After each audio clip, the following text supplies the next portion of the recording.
D N اے سے پکڑا جاتا ہے باپ. عورت کہتی ہے اس کا باپ ہے, کہتا ہے میں نہیں ہوں, جمشید سے تحقیق کروا لو جا کے. یو کے میں کیس آیا تھا نا, بی بی سی کی رپورٹ ہے, یہ ایک خاتون نے کہا یہ بندہ اس کا باپ ہے, وہ کہہ رہا ہے میں نہیں ہوں. ہمارے یہاں کوئی تصور ہے باپ بولے میرے بچے نہیں ہیں, یہ باپ تو بولتا ہے میرا خون ہے بھائی, میرا خون ہے. یہ انگریزوں میں اس طرح کے واقعات آنا شروع ہو گئے ہیں. کیس چل رہا تھا برطانیہ میں, 2-3 سال پرانی بات ہے.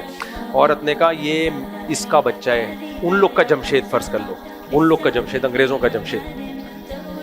جمشید کو پتا تھا میں اگر میں نے بول دیا میرا تو میں چوڑے میں آؤں گا, خرچہ کس کو دینا پڑے گا مجھے. اس کو پتا ہے میں خرچہ دے دوں لیکن میرے کسی کام کی تو اولاد ہے نہیں, میری تو نہ, ان کے ہاں تو نہ. گاندھی صاحب جو مذہبی اسکالر ہیں انہوں نے فتویٰ دے دیا کہ ماں باپ کی اطاعت لازم نہیں ہے.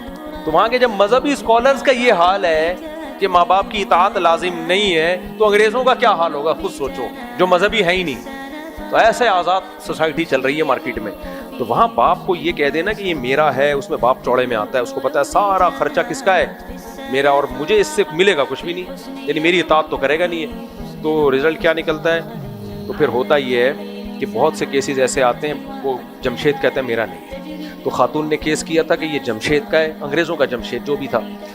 جو جمشید نے بولا میرا نہیں ہے, کورٹ نے کہا آج رام میدان میں تیرا ڈی این اے کریں گے, پکڑ کے تجھ پہ خرچہ ڈالیں گے. جب ڈی این اے کیا تو غفار صاحب کا نکلا, اب وہ جمشید کا نکلا, وہ کسی اور کا نکلا. غفار بلا وجہ چوڑے میں آ گیا, اس کو بلایا گیا تیرا بچہ ہے.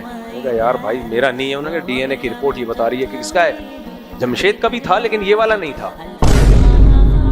جمشید کا بھی تھا لیکن اب خاتون نے دوبارہ کیس نہیں کیا ہوگا کہ ایسا نہ ہو یہ بھی جمشید کے علاوہ کسی اور کا نکلے.